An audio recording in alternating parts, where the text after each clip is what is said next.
নানা নাটকীয়তার মধ্য দিয়ে আবারও পাকিস্তান দলের অধিনায়কের দায়িত্ব পেয়েছেন বাবর আজম। এশিয়া কাপ এবং ওয়ানডে বিশ্বকাপে ব্যর্থ হয়ে অধিনায়কের দায়িত্ব ছেড়ে দিয়েছিলেন এই তারকা ক্রিকেটার। পরে বাবরের পরিবর্তে দায়িত্ব তুলে দেওয়া হয় শাহিন শাহ আফ্রিদি এবং শান মাসুদের হাতে। তবে নতুন অধিনায়কের অধীনে দল আবারও ব্যর্থ হলে বাবরকে ফেরায় পিসিবি।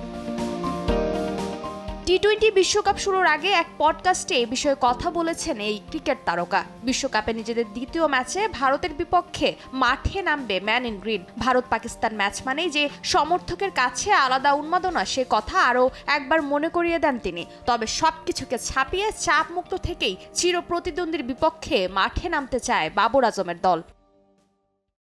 পাকিস্তান ইন্ডিয়ার ম্যাচের দিন সবার নজর থাকে ম্যাচের দিকে। এ ম্যাচের উন্মাদনা আলাদা। শুধু ক্রিকেটারদের মধ্যেই নয়, সমর্থকদের মধ্যেও প্রচুর উন্মাদনা তৈরি হয়। এই ম্যাচ ঘিরে যে প্রত্যাশা থাকে তাতে বাড়তি চিন্তা হওয়া স্বাভাবিক। তবে আমাদের মাথা ঠান্ডা রাখতে হবে, চাপমুক্ত থেকে নিজেদের সেরা খেলাটা খেলতে হবে।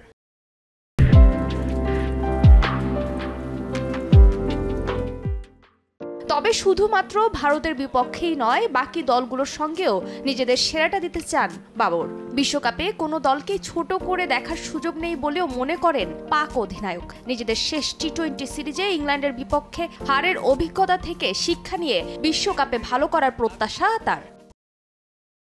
এখানে আসলে কাউকে ছোট করে দেখার সুযোগ নেই। সবাই সবার সেরা দল নিয়েই বিশ্বকাপে এসেছে। তাই আমাদের পারফরমেন্সের ধারাবাহিকতা বজায় রাখতে হবে। আমাদের সম্প্রতি খেলা ম্যাচগুলোর অভিজ্ঞতা কাজে লাগাতে হবে।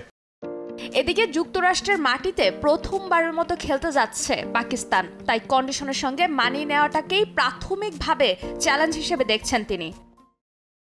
এখানে সবকিছুই অনেক আলাদা। ড্রপ ইন পিচ থেকে শুরু করে এখানকার আবহাওয়া। আমরা এরই মধ্যে কোচ এবং দলের সঙ্গে এসব নিয়ে আলোচনা করেছি, কি করে ভালো করা যায়। আগামী 6 জুন ইউএসের বিপক্ষে ম্যাচ দিয়ে বিশ্বকাপের যাত্রা শুরু করবে ম্যান ইন গ্রিন। ফারজানা জাহান প্রিয়া, সময় সংবাদ।